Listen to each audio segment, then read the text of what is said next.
Shalom buat kita jemaat yang dikasihi Tuhan Yesus Kristus. Firman Tuhan yang akan kita dengarkan pada saat ini.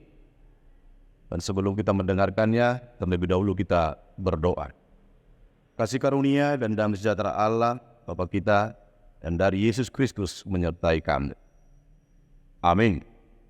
Bapak Ibu Saudara terkasih, untuk memulai ibadah kita dan kehidupan kita pada hari ini, firman Tuhan yang menyapa kita tertulis dalam kitab Markus pasal yang ke-10 ayat yang ke-27. Demikian bunyi firman Tuhan. Yesus memandang mereka dan berkata, bagi manusia itu tidak mungkin, tetapi bukan demikian bagi Allah. Sebab segala sesuatu adalah mungkin bagi Allah. Bapak Ibu Saudara terkasih dalam nama Tuhan Yesus Kristus, meski saya susah menderita dalam dunia, saya mau ikut Yesus sampai selama-lamanya. Bagi kita yang biasa menggunakan kidung jemaat, kita tentu mengetahui penggalan lagu dari kidung jemaat nomor 375. Bapak Ibu, lagu ini sering dinyanyikan dengan nada sendu, yang mana ingin menunjukkan kesungguhan hati ikut Yesus. Namun, bila kita tanya diri kita sendiri, seberapa jauh, seberapa sungguhkah kita ikut Yesus? Saudara terkasih dalam nama Tuhan Yesus Kristus, seorang kaya yang ingin memperoleh hidup kekal, ternyata belum benar-benar serius memiliki keinginan dan mengikut Yesus. Seperti kita ketahui saudara terkasih, ia memang telah melakukan semua hukum Taurat. Bahkan dikatakan dalam ayat yang ke-20, sejak muda dia telah melakukan semua hukum Taurat. Saudara terkasih, ia mengira, ia menduga bahwa ketaatannya itu bisa menjadi modal untuk memiliki kehidupan yang kekal. Namun, ketika ada syarat yang Yesus ajukan, yaitu untuk menjual harta kekayaannya, ia merasa keberatan. Bagi dia, Bapak Ibu Saudara terkasih, harta kekayaannya jauh lebih berharga daripada harta di surga yang belum kelihatan. Bapak Ibu Saudara terkasih jemaat yang dikasihi Tuhan Yesus Kristus, mungkin dia sudah bersusah payah untuk mendapatkan harta sebanyak itu.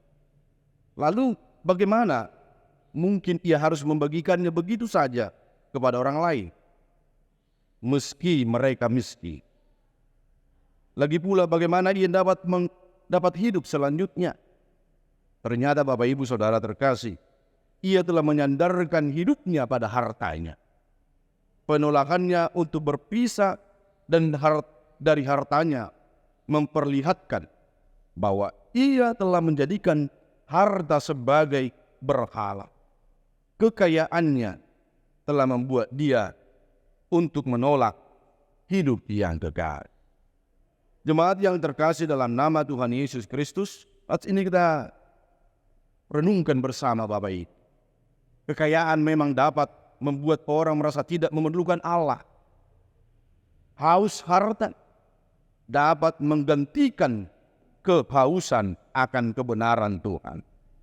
Meski demikian, Yesus bukan sedang mengajarkan bahwa orang miskin lebih mudah masuk surga, atau bahkan tiap orang harus melepaskan kekayaannya.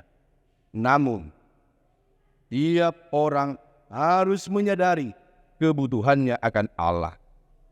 Semua orang harus sadar bahwa tidak ada sesuatu apapun yang bisa dilakukan untuk memperoleh kehidupan yang kekal. Hidup kekal hanya bisa diperoleh dengan harga yang sangat yang sangat mahal. Dan ingatlah Bapak Ibu, hanya Yesuslah yang dapat membayar harga itu. Mari kita selalu bersyukur, taat kepada janji yang telah Tuhan Yesus katakan. Mari kita bersyukur kepada Allah yang telah memberikan kehidupan kekal yang bisa kita terima dengan menerima Kristus sebagai juru selamat kita. Kiranya melalui firman ini, marilah kita menyerahkan kehidupan kita ke tangan pengasihan Tuhan, karena kita adalah anak-anak yang telah ditebus dari dosa dan kegelapan. Amin. Kita berdoa. Terima kasih Bapa di surga buat firman-Mu pada pagi hari ini. Kiranya kami semakin mengenal rencana, mengenal kehendak Tuhan dalam kehidupan kami pribadi lepas pribadi. Berkati seluruh jemaat-Mu Tuhan dalam aktivitas hari ini. Berkati anak-anak kami. Berkati seluruh kehidupan kami, baik di rumah tangga, dalam pekerjaan. Kiranya kuasa Tuhan meneguhkan iman kami, bahwa Tuhan lebih tahu apa yang terbaik. Tuhan telah menyiapkan apa yang terindah dalam kehidupan kami. Karena itu Bapa, berkatilah, kuatkan kami untuk melakukan kehendak Tuhan. Terima kasih Bapa, dalam nama Yesus Kristus kami berdoa dan mengucap syukur kepada-Mu. Amin.